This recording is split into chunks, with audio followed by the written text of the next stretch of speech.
Kampung Cibuyur adalah desa kecil yang tersembunyi di kaki Gunung Kendali-Sodo, bagian dari wilayah Kecamatan Rawawindu, Kabupaten Cimalangga, Jawa Barat.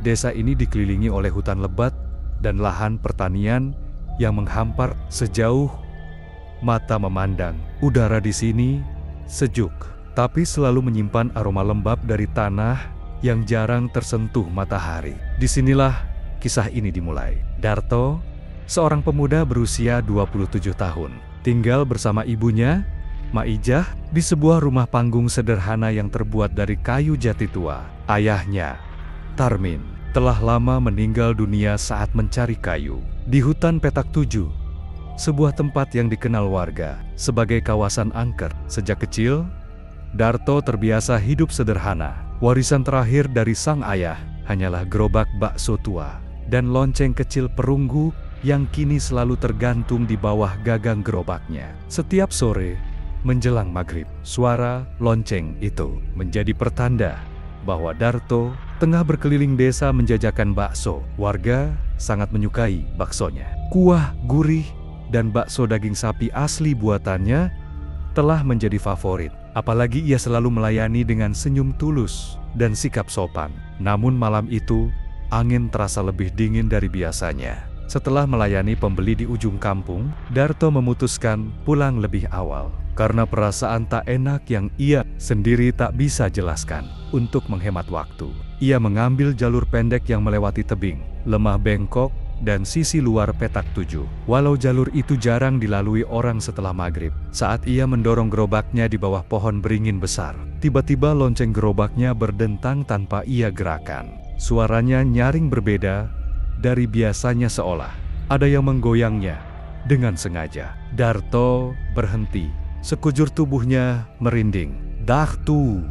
Sebuah bisikan halus, nyaris tidak terdengar, menyebut namanya dari arah semak-semak gelap. Ia memicingkan mata, mencoba mencari sumber suara. Tapi tak ada siapapun di sana. Hanya kabut tipis yang menggantung di antara pepohonan. Langkahnya terasa berat saat mencoba berjalan lagi.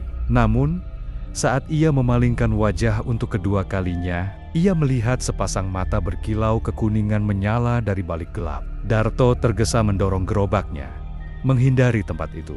Tapi jiwanya seperti tertinggal di sana, di tempat di mana suara memanggil dan mata itu mengintai.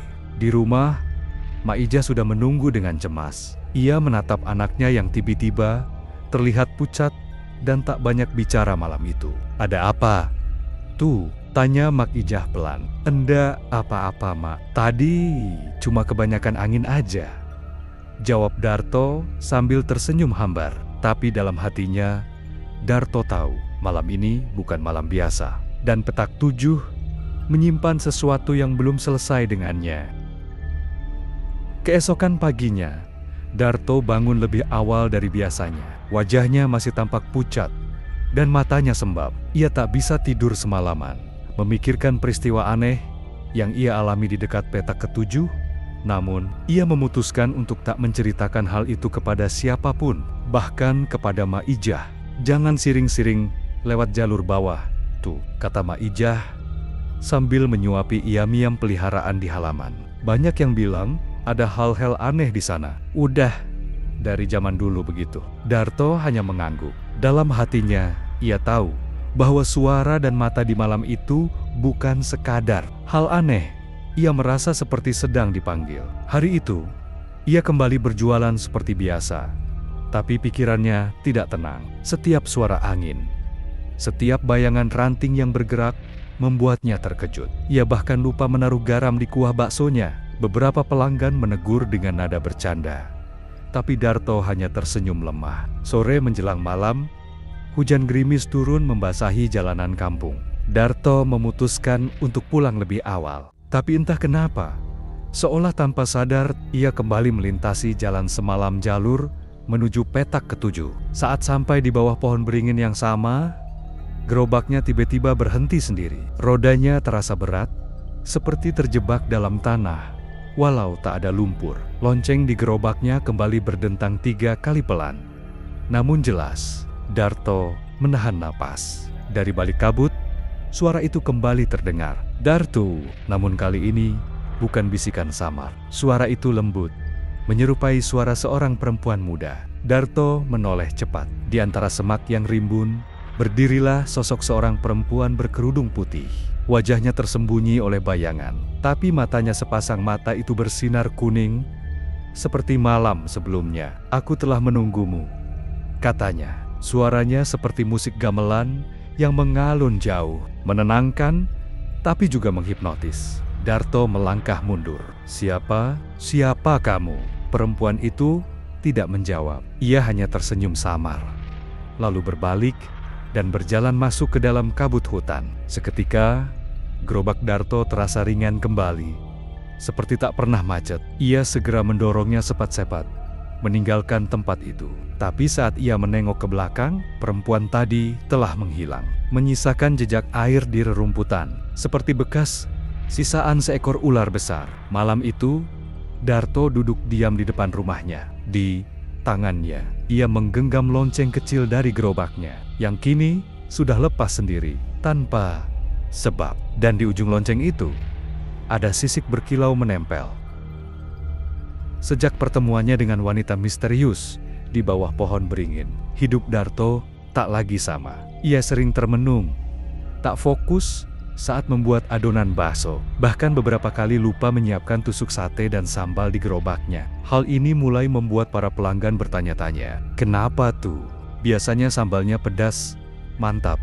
Ini hambar kayak air wudhu," celetuk Pak Mulyadi, langganannya yang cerewet tapi baik hati. Darto hanya tersenyum malu. Ia tak bisa menceritakan bahwa pikirannya masih tertinggal di jalur petak 7, tempat suara halus memanggil, dan sepasang mata kuning menyala mengintai. Malam itu, Darto tidur lebih cepat, tapi bukan istirahat yang ia dapatkan. Dalam tidurnya, ia justru dibawa ke tempat yang asing. Ia bermimpi berdiri di tengah hutan lebat, langit merah saga, dan angin berdesir membawa suara gamelan pelan. Di hadapannya berdiri wanita berkerudung putih itu. Namun kali ini, wajahnya terlihat jelas wajah cantik, pucat, dengan mata keemasan bersisik seperti ular. "Aku tidak ingin menakutimu, Darto," katanya lembut. "Aku hanya ingin kau mengenal siapa aku sebenarnya." Darto ingin bicara, tapi suaranya tercekat. Kakinya seperti tertanam di tanah. "Aku adalah anak dari Ratu Siluman Ular yang menjaga petak 7 sejak sebelum manusia mengenalnya sebagai hutan," lanjut wanita itu. "Namaku Ratri, dan aku telah memperhatikanmu sejak lama. Hatimu bersih, dan itu langka." Tiba-tiba tanah di sekeliling mereka terbelah, memperlihatkan kolam dalam yang bercahaya kehijauan. Ular-ular besar berenang di dalamnya, tapi bukan ular biasa. Kulit mereka mengilap seperti batu giok, dan mata mereka bersinar tenang. Ratri mengulurkan tangan. "Datanglah jika kau siap. Petak 7 adalah gerbang, tapi hanya yang dipanggil yang bisa masuk." Darto terbangun dengan tubuh berkeringat dingin. Nafasnya tersengal, dan matanya langsung menatap keluar jendela kamar. Di luar, tepat di bawah pohon jambu depan rumah, ada sebuah benda berkilau. Dengan langkah pelan, ia keluar dan mengambilnya. Itu adalah kerudung putih, basah oleh embun malam, dan di atasnya, sisik ular hijau kecil tertinggal, seperti undangan tak kasat mata. Di dalam hatinya, Darto tahu, ini bukan mimpi biasa. Petak 7 sedang memanggilnya. Pagi di kampung Cibuyur biasanya tenang, tapi pagi itu, Darto merasa ada yang berbeda. Embun lebih tebal dari biasanya, dan udara di sekitarnya terasa lembab seperti habis hujan. Padahal langit cerah. Kerudung putih yang ia temukan semalam masih terlipat rapi di atas meja kamarnya. Tak ada bau aneh, tapi ada sisik halus yang tak hilang meski ia sudah mencoba menyikatnya. Ia menyimpan kerudung itu di dalam lemari tua, lalu mempersiapkan gerobaknya untuk jualan seperti biasa. Tapi hari itu, langkahnya terasa ragu. Ia tak langsung menuju ke jalanan kampung, melainkan hanya berputar-putar di sekitar lapangan desa, seperti menunggu sesuatu. Menjelang sore, Darto memutuskan untuk berhenti di bawah pohon jati besar dekat surau tua. Tempat itu cukup sepi, dan ia bisa beristirahat sambil merenung. Namun saat ia duduk, tiba-tiba seekor ular putih kecil melatap perlahan dari balik akar pohon. Ular itu tak menggigit, tak melata liar. Justru ia mengitari kaki Darto, lalu berhenti dan menatapnya. Di lehernya terikat seutas benang emas kecil dengan manik hijau yang bersinar. Darto membungkuk pelan, mencoba menyentuhnya, tapi sebelum tangannya sampai, ular itu mendesis pelan dan merayap pergi. Anehnya, ia meninggalkan bekas jejak bercahaya yang membentuk aksara Jawa kuno di atas tanah. Darto menatap tulisan itu dengan ngeri dan takjub. Ia tak bisa membaca huruf itu, tapi hatinya merasa seolah memahami. Datanglah saat bulan mati, petak 7 menantimu. Saat malam tiba, Darto duduk termenung di depan rumah. Bulan sabit menggantung tipis di langit, dan ia tahu 2 malam lagi bulan akan mati malam tanpa cahaya. Saat langit benar-benar gelap, Maijah memanggilnya untuk makan. Tapi Darto tak berselera. Ia menatap hutan di kejauhan dan bertanya-tanya, siapa sebenarnya Ratri? Kenapa dia memilihku? Dan apa yang akan terjadi jika aku benar-benar datang ke petak 7 saat bulan mati? Namun jauh di lubuk hatinya, Darto tahu ia tidak bisa menghindar dari panggilan itu. Ini bukan sekadar takdir, ini semacam ikatan yang belum selesai. 2 hari telah berlalu. Malam ini adalah malam tanpa bulan-bulan mati. Langit di atas kampung Cibuyur tampak hitam legam. Tak ada sinar bulan, hanya bintang-bintang kecil yang berkelap di kejauhan. Udara malam terasa lebih dingin dan berat. Tak ada suara jangkrik, bahkan anjing-anjing pun diam. Darto melangkah pelan, menyusuri jalan tanah yang biasa ia lewati untuk berjualan. Tapi kali ini bukan membawa gerobak bakso. Ia hanya mengenakan jaket tipis, senter kecil di tangan, dan sebuah ikat kepala berwarna putih yang ia temukan di dalam kerudung peninggalan Ratri. Tak tahu kenapa, ia merasa harus memakainya. Saat sampai di jalur menuju petak 7, ia berhenti sejenak di bawah pohon beringin, tempat pertama kali mendengar suara Ratri. Angin malam berembus dingin, membawa bau tanah basah dan aroma bunga yang tidak dikenal. Pelan-pelan, kabut mulai muncul dari tanah, menebal dan menyelimutinya. Langkah Darto terhenti ketika melihat sosok tinggi besar berdiri di tengah jalan. Sosok itu mengenakan jubah hitam, wajahnya tertutup topeng kayu menyerupai ular. Di tangannya menggenggam tongkat panjang berujung gading. "Kau telah dipanggil," ucap suara dalam, berat. "Tapi sebelum memasuki gerbang, kau harus menjawab satu hal." Darto menelan ludah.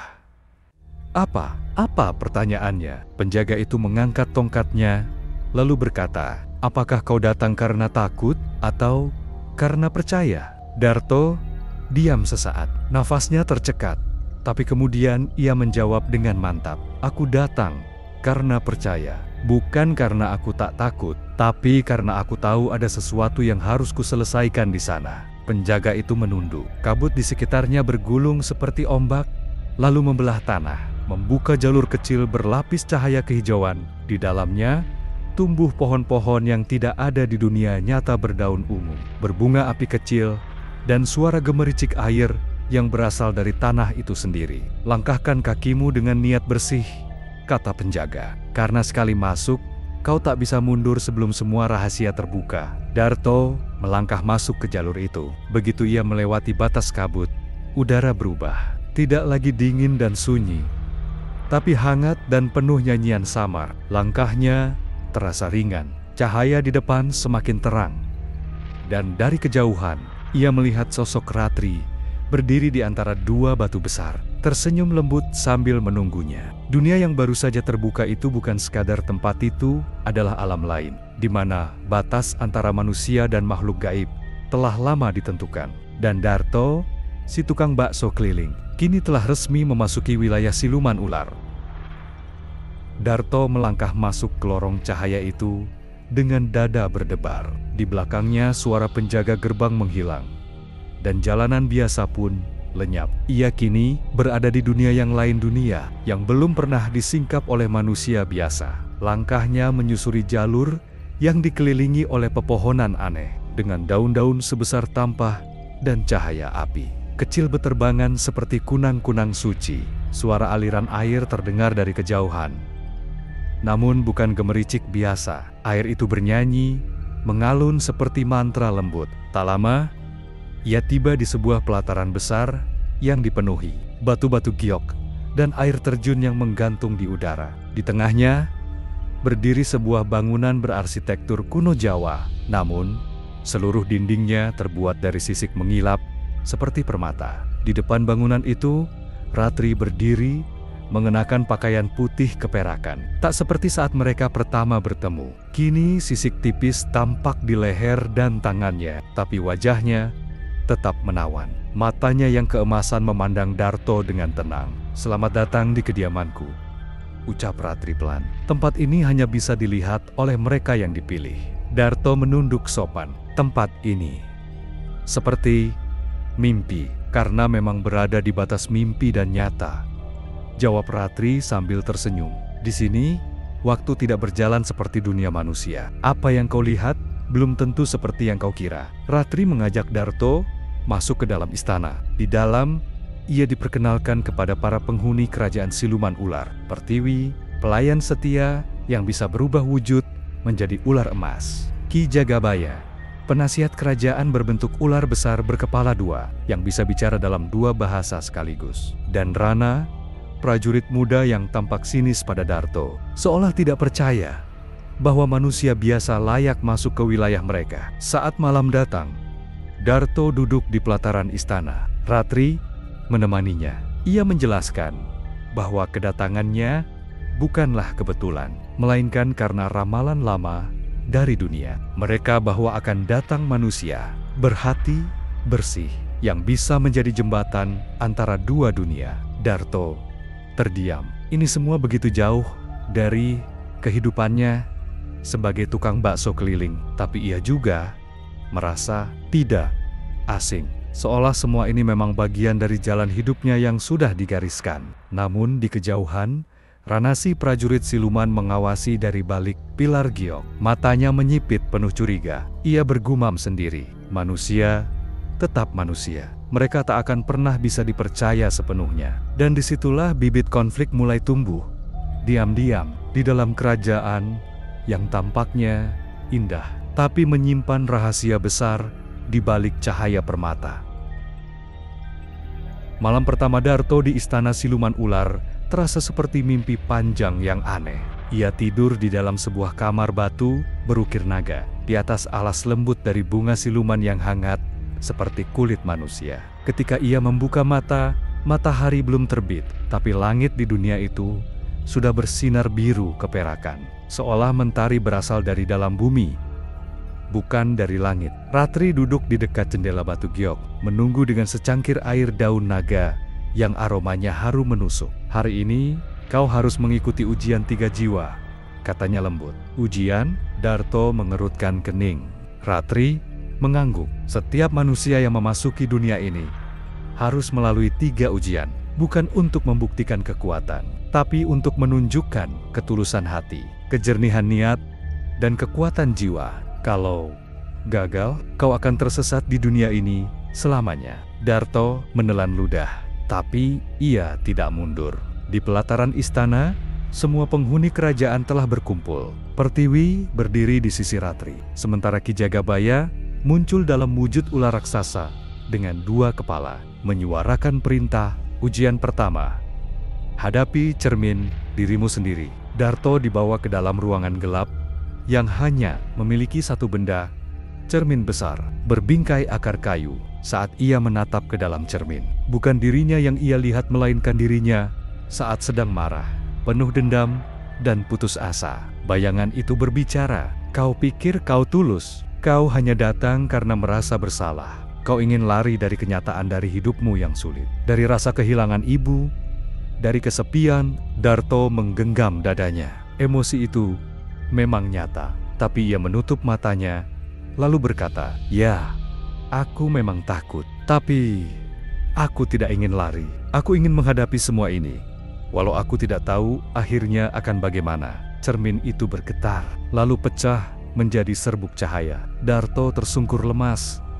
Tapi Ki Jagabaya menyuarakan ujian pertama. Lulus, semua mata tertuju padanya, termasuk Rana, sang prajurit muda yang tampak kesal, lalu pergi meninggalkan tempat itu dengan ekspresi tidak suka. Ratri menghampiri Darto dan menepuk pundaknya. Kau sudah mengambil langkah pertama dengan benar. Namun, di kejauhan, di balik rerimbun hutan siluman, seekor ular besar bermata merah menyaksikan dari kejauhan. Ia bukan bagian dari kerajaan, dan ia membawa niat yang tidak baik. Mentari siluman belum tinggi ketika Darto kembali dipanggil ke halaman istana. Langit tampak membiru pucat, dihiasi awan tipis yang melayang lamban. Kali ini, seluruh penghuni istana berkumpul mengelilingi sebuah danau yang tidak biasa airnya, berwarna perak dan tenang seperti kaca. Ki Jagabaya, dalam bentuk manusianya yang tua dan berjubah sisik hijau, menyampaikan ujian kedua menyeberangi danau ingatan. Ratri berdiri di sisi Darto, menjelaskan, danau ini bukan danau biasa. Saat kau masuk ke dalamnya, kau akan tenggelam dalam kenangan masa lalu. Kau harus tetap sadar siapa dirimu, atau kau tidak akan pernah kembali. Darto mengangguk perlahan, lalu melangkah ke tepi danau. Saat kakinya menyentuh air, suhu tubuhnya langsung menyesuaikan dingin, namun menenangkan. Seperti tangan ibu yang dulu menepuk punggungnya saat kecil. Langkah demi langkah, tubuh Darto makin tenggelam, hingga seluruh dirinya masuk ke dalam air. Begitu matanya terbuka di dalam danau, semua berubah. Ia berada di jalan sempit gang perkampungan masa kecilnya. Suara tukang es lilin, anak-anak main layangan, dan ibu-ibu menjemur pakaian menyambutnya. Di kejauhan, ibunya masih hidup, duduk di depan warung sederhana, memanggilnya, "Darto, cepat ambil air di sumur ya nak." Darto terpaku. Suara itu, wajah itu, sangat nyata. Ia berlari ke arah ibunya, memeluk erat tubuh itu, menahan tangis. "Ma, aku kangen." Tapi suara ibunya perlahan memudar. Lingkungan mulai berkabut. Tubuh ibunya menjadi transparan, dan terdengarlah bisikan, "Kalau kau tinggal di sini, kau tidak akan pernah kembali ke dunia nyata." Darto menggigit bibirnya. Ia tahu ini hanya kenangan. Ia mencintai ibunya, tapi ia tak bisa hidup di masa lalu. Ia berteriak, "Terima kasih untuk semuanya, Ma. Tapi aku harus lanjut." Dalam sekejap, air danau itu berubah menjadi pusaran. Darto terdorong ke permukaan dan terbatuk saat tubuhnya muncul kembali di atas danau. Semua mata menatapnya, beberapa terkejut, yang lain kagum. Bahkan Rana, yang selama ini sinis, tampak terpaku sejenak sebelum berpaling. Ki Jagabaya mengangguk dalam. Ujian kedua lulus. Namun belum sempat Darto istirahat, seekor burung siluman berwarna hitam turun dari langit dengan luka di sayapnya. Ia membawa pesan mendesak. Perbatasan dunia barat diserang siluman pengusir cahaya. Sorot mata Ratri berubah tegang, dan Darto tahu perjalanan ini belum berakhir, bahkan mungkin baru saja dimulai. Suasana di istana kerajaan siluman ular menjadi tegang. Angin malam membawa aroma tanah terbakar dari arah utara, dan suara burung siluman yang kembali tanpa nyawa menandakan sesuatu yang lebih besar sedang bergerak. Ratri memanggil dewan kerajaan. Mereka berkumpul di pendapa wajah. Ruangan berlantai batu, hitam, dan dikelilingi ukiran naga yang tampak hidup dalam cahaya obor biru. Ki Jagabaya membuka pertemuan. Siluman pengusir cahaya yang telah lama diasingkan kini bangkit. Mereka menyerang dari perbatasan utara, mengubah hutan menjadi abu. Tujuan mereka jelas menembus ke inti kerajaan untuk menghancurkan sumber cahaya abadi. Darto berdiri di belakang, masih asing dengan semua ini. Namun perasaannya gelisah. Ratri menatap semua yang hadir. Mereka mencari mata serpentium, kristal yang menjaga keseimbangan alam gaib dan dunia manusia. Bila itu jatuh ke tangan mereka, tak hanya kerajaan ini yang binasa, tapi dunia manusia juga akan tenggelam dalam kegelapan. Salah satu penasihat, seorang siluman ular tua bernama Pangarak menyarankan untuk mengirim pasukan. Namun, Ratri berkata, kita perlu lebih dari kekuatan. Kita perlu penunjuk jalan yang bisa berjalan di antara dua dunia. Seseorang yang bukan hanya siluman. Seseorang yang manusia. Semua mata tertuju ke Darto. Ia terkejut.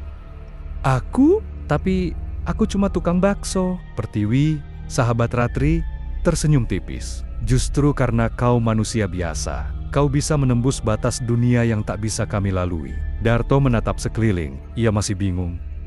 Tapi satu hal ia tahu. Dunia ini kini ikut bergantung padanya. Ia mengangguk perlahan. Kalau ini bisa menyelamatkan kalian, aku akan coba. Ki Jagabaya lalu membuka gulungan peta, kuno peta, menuju kuil cahaya tertua, di mana mata serpentium disimpan. Namun sebelum mereka bisa berangkat, Rana pengawal istana yang sejak awal tidak menyukai Darto berdiri. Aku tidak percaya pada manusia ini. Jika ia gagal, semuanya akan musnah. Ratri memandangi Rana dengan tenang. Jika kau ingin mengawalnya, Rana, maka ikutlah. Tapi jangan ganggu jalannya. Rana mendengus dan akhirnya setuju. Maka, dengan satu gulungan peta kuno, bekal roh naga dalam tabung kristal, dan kepercayaan yang masih rapuh, Darto memulai perjalanan barunya menuju kuil cahaya bersama pengawal yang tidak menyukainya dan nasib dua dunia yang kini di pundaknya. Langit pagi di atas kerajaan siluman ular diselimuti kabut tipis saat rombongan kecil bersiap meninggalkan gerbang barat istana. Darto kini mengenakan pakaian perjalanan khusus dari sisik ular yang ringan tapi kuat, menggenggam erat gulungan peta kuno yang diberikan oleh Ki Jagabaya. Di sampingnya, Rana berdiri tegak dengan ekspresi waspada, dan di belakang mereka, 3 pengawal siluman menyusul dalam diam. Tujuan pertama, kata Rana dengan suara datar, melewati hutan pelupa. Ratri yang mengantar hingga batas istana, menyentuh lengan Darto. Kau harus percaya pada ingatanmu sendiri. Jangan biarkan hutan mengatur siapa kau. Darto mengangguk. Dan perjalanan pun dimulai. Hutan pelupa, sesuai namanya, adalah tempat di mana waktu dan memori menjadi kabur. Pohon-pohon besar menjulang hingga langit. Daunnya bergoyang lembut tanpa angin. Setiap langkah ke dalam terasa seperti melangkah ke dalam mimpi. Darto awalnya merasa baik-baik saja. Tapi perlahan, ia mulai merasa aneh. Ia melihat seorang wanita tua memanggilnya dari balik pohon, menawarkan semangkuk bakso. Darto, kau ingat aku? Kau sering lewat warungku kan? Darto nyaris melangkah. Tapi Rana tiba-tiba menarik kerah bajunya. Jangan lihat matanya. Wanita itu menghilang seketika, berubah menjadi asap gelap yang menghilang ke balik pohon. Semua yang kau lihat di sini bisa jadi palsu, kata Rana. Bahkan kami bisa berubah di matamu. Darto mulai sadar aroma tanah, suara jangkrik, bahkan bayangan ibunya yang memanggil dari kejauhan semuanya. Ilusi untuk melemahkan pikirannya. Di tengah hutan, mereka menemukan batu penuntun. Batu raksasa dengan ukiran ular melingkar. Di tengahnya, sebuah lubang seperti kunci. Darto mengeluarkan kristal penuntun dari tabung kecil yang dibekalkan Ratri dan menekannya ke lubang itu. Batu tersebut menyala, lalu perlahan bergerak membuka jalur rahasia di bawah akar-akar pohon. Namun, sebelum mereka masuk, salah satu pengawal siluman yang bernama Giri tiba-tiba menjerit. Tubuhnya terangkat ke udara dan ditarik oleh sosok hitam bersayap. Makhluk bayangan yang tidak terdeteksi sebelumnya. Darto ingin membantu, tapi Rana menahan. Jika kau keluar dari jalur batu ini, kau akan terjebak selamanya. Dengan berat hati, mereka melanjutkan langkah mereka ke jalur rahasia, meninggalkan jeritan Giri yang perlahan menghilang ditelan kabut hutan. Di dalam jalur bawah tanah, suasana lebih tenang. Di sana, dinding-dinding penuh lukisan kuno tentang mata serpentium, para penjaganya, dan ramalan tentang manusia yang akan membangkitkan cahaya lama. Darto berhenti. Salah satu lukisan menunjukkan seorang pria sederhana yang mirip dirinya berdiri di atas jurang antara dua dunia, memegang kristal bercahaya. Ia menoleh ke Rana. Apa ini? Tentang aku? Rana hanya menjawab singkat, Mungkin ya, mungkin tidak, tapi kita belum sampai ke ujung cerita. Lorong batu yang sempit itu berujung pada sebuah aula bawah tanah, raksasa yang diterangi cahaya alami dari kristal-kristal bercahaya di langit-langit gua. Di tengah ruangan berdiri sebuah gerbang melingkar yang tampak terbuat dari cahaya, namun tampak rapuh. Seperti jalinan kabut yang membentuk pola rumit. Darto terdiam. Ini bukan sekadar pintu, Rana berkata pelan. Itu adalah gerbang cahaya dalam. Pintu terakhir menuju kuil mata serpentium, tapi tidak semua bisa melewatinya. Dari balik kabut, muncul sosok tinggi mengenakan jubah putih dengan wajah tertutup topeng emas. Suaranya lembut, namun menggema. Apa kalian membawa penunjuk takdir? Rana menunjuk ke Darto. Sosok itu menghampiri Darto, lalu mengangkat tangannya. Dari tangannya muncul aliran cahaya yang menyentuh dada Darto dan seketika, cahaya itu menampakkan potongan-potongan masa lalu Darto.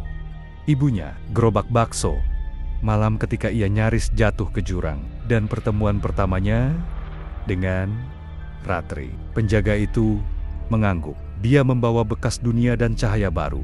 Tapi ia belum lengkap. Darto bertanya, "Apa maksudmu?" Penjaga itu menunjuk pilar-pilar batu di sisi aula. Di masing-masingnya terdapat celah untuk 4 simbol, dan hanya satu dari simbol itu yang telah menyala. Untuk membuka gerbang ini, kau harus menemukan 3 ingatan kebenaran lainnya. Hanya mereka yang mengenal dirinya sendiri yang bisa menyeberang. Rana tampak kecewa. Jadi, kita harus kembali. Tidak, kata Darto tiba-tiba. Kita harus terus mencari.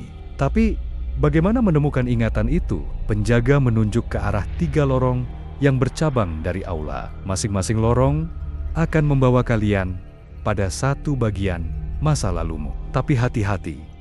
Di dalam sana bukan hanya kenangan yang menunggu. Kadang, kebenaran menyakitkan. Darto memilih lorong tengah terlebih dahulu. Ia berjalan sendirian, seperti yang diperintahkan oleh penjaga. Di ujung lorong, ia menemukan dirinya berdiri di sebuah desa sederhana. Ada bau kuah bakso di udara, dan suara anak-anak kecil berlarian. Ia melihat dirinya sendiri, lebih muda, berdiri di samping ibunya yang sedang merebus bakso. Tapi, tiba-tiba, sosok ibunya berubah menjadi siluman ular bukan menyeramkan, tapi akrab. "Darto," suara itu berkata, "kau pikir asalmu dari mana?" Darto mundur. Ia gemetar. "Kenapa ibu berubah seperti itu?" Bayangan itu tersenyum pilu. "Karena kau belum siap tahu bahwa separuh dirimu bukan sepenuhnya manusia." Tiba-tiba, ruangan itu runtuh dalam cahaya. Saat Darto kembali ke aula utama, simbol kedua menyala. Rana bertanya, "Apa yang kau lihat?" Darto menjawab lirih, "Aku baru mulai mengenal siapa aku sebenarnya." Lorong kedua gelap dan sempit. Darto melangkah masuk sendiri, sesuai dengan aturan penjaga cahaya. Suasana segera berubah, langit terbuka di atasnya, dan ia berdiri di pinggiran sebuah kampung yang terbakar. Asap hitam membumbung, dan suara teriakan memenuhi udara. Di kejauhan, seorang pria berlari melawan kobaran api. Darto tertegun. "Itu ayahnya." "Bapak," bisiknya. Adegan itu seperti rekaman yang diputar ulang. Sang ayah membawa seorang bayi Darto kecil di dalam selimut lusuh, berlari menyusuri kebun belakang rumah yang kini hangus. Namun yang mengejutkan, Darto bukan kebakaran itu, melainkan siapa yang mengejar ayahnya, seorang siluman ular bersisik hitam, membawa tombak bercahaya. Ayahnya melawan balik dengan pusaka kecil pisau hitam berpola sisik, dan siluman itu mundur, terluka.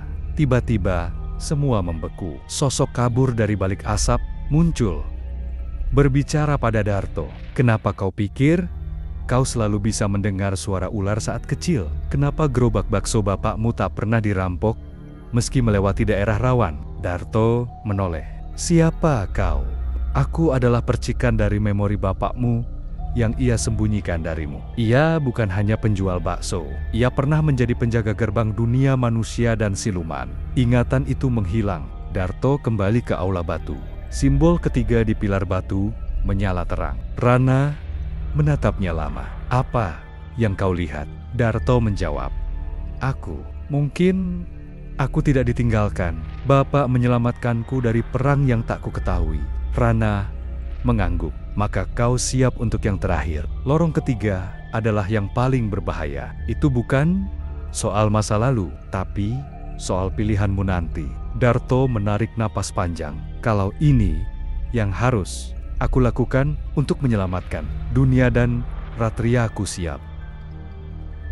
Lorong ketiga bukan seperti dua sebelumnya. Tak ada api, tak ada suara, hanya kabut putih sejauh mata memandang. Darto melangkah pelan, hanya bisa melihat beberapa langkah ke depan. Tiba-tiba, kabut membuka celah. Di sana berdiri dua sosok yang sangat ia kenal, Ratri dan Rana. Tapi mereka berbeda, berdiri berhadapan, saling menatap dengan mata penuh amarah. Ratri mengenakan gaun putih sisik ular. Matanya bersinar keemasan. Dia harus memilih. Sekarang, Rana dalam jubah penjaga batu kuno memegang kitab cahaya. Pilihan yang salah akan membuka gerbang kehancuran bagi dunia manusia. Darto tertegun. "Apa maksud kalian?" Kabut membentuk cermin raksasa. Di dalamnya tampak dua masa depan. Sisi kanan, dunia manusia yang subur, damai. Darto hidup sebagai manusia biasa, menikah dengan wanita kampung, memiliki anak, dan gerobak baksonya jadi legenda. Sisi kiri, dunia campuran manusia dan siluman. Darto menjadi raja penjaga dua dunia, memimpin dengan kekuatan darah campuran dan menikahi Ratri. Tapi dunia itu penuh konflik, ujian, dan penderitaan. Kau tidak bisa memiliki keduanya. Suara entitas di langit menggema. "Pilih satu." Sekarang Ratri memandangnya lembut. "Jika kau memilihku, kita mungkin tak pernah damai, tapi kita bisa mengubah dunia." Rana hanya menunduk. "Jika kau memilih kehidupan damai, kami akan menghapus semua kenanganmu." Darto menutup mata. Hatinya berkecamuk. Tapi ia ingat kobaran api, ingat gerobak bapaknya, dan ingat rasa tanggung jawab yang telah tumbuh sejak masuk ke dunia bawah. Ia membuka mata. "Aku tidak ingin kekuasaan, tapi aku juga tidak ingin lari." Darto melangkah ke depan. "Aku akan menikahi Ratri, tapi aku akan menciptakan jalan ketiga di mana dua dunia tak harus bertarung, tapi berdampingan." Langit bergetar, kabut hancur. Pilar ketiga menyala dengan cahaya emas terang. Rana tersenyum bangga. Ratri menangis, tapi senyumnya menenangkan. Dunia mulai berubah. Gerbang penghubung dunia siluman dan manusia terbuka secara perlahan. Tapi jalan menuju kedamaian masih panjang. Dan Darto siap menanggung akibat dari pilihannya. Hari itu akhirnya datang. Langit dusun Gunung Kidul mendung. Tapi bukan karena cuaca, melainkan karena awan energi dari dunia bawah dan dunia atas yang kini mulai saling bersilangan. Darto berdiri di tepi jembatan batu besar yang menghubungkan dua gerbang dimensi, mengenakan baju adat sederhana. Tapi di baliknya, terukir benang emas, berdesain sisik, dan bayangan cahaya. Di sampingnya, Ratri tampak anggun dalam gaun pernikahan putih keperakan. Matanya kini tenang, bukan lagi mata siluman haus kekuasaan, melainkan wanita yang telah memilih cinta dan perdamaian. Warga kampung mulai berdatangan. Mereka telah menerima kenyataan bahwa Darto bukan hanya penjual bakso, tapi penyeimbang dua dunia. Di seberang jembatan, para siluman hadir dalam wujud damai tanpa wujud menakutkan, membawa persembahan dan tanda hormat. Rana, sang penjaga cahaya, kini memimpin prosesi di tengah jembatan. Dengan ini, dunia manusia dan dunia siluman untuk pertama kalinya bersatu dalam cinta, bukan peperangan. Ia membuka kitab cahaya, membacakan sumpah lintas dimensi. Darto dan Ratri saling menggenggam tangan. "Apakah kau bersedia?" Darto bin Badrun, putra keturunan penjaga, menjadi pelindung dua dunia. Dan pasangan dari Ratri, putri dari dinasti ular tertua. Darto menatap Ratri. "Aku bersedia, karena cinta bukan milik satu dunia saja." Kabut biru naik ke langit, langit memutih, dan saat itu juga dua dunia resmi terhubung. Darto Kini tak lagi keliling jualan bakso, tapi gerobaknya berdiri tegak di Taman Persinggungan. Dimensi tempat manusia dan siluman bisa duduk bersama sambil menikmati semangkuk bakso legendaris. Ratri melahirkan seorang anak laki-laki bermata emas dan hati manusia. Mereka menamainya Bayu, dan kisah Darto yang dulunya hanya tukang bakso keliling menjadi legenda yang diceritakan turun-temurun sebagai lambang perdamaian antara dua dunia.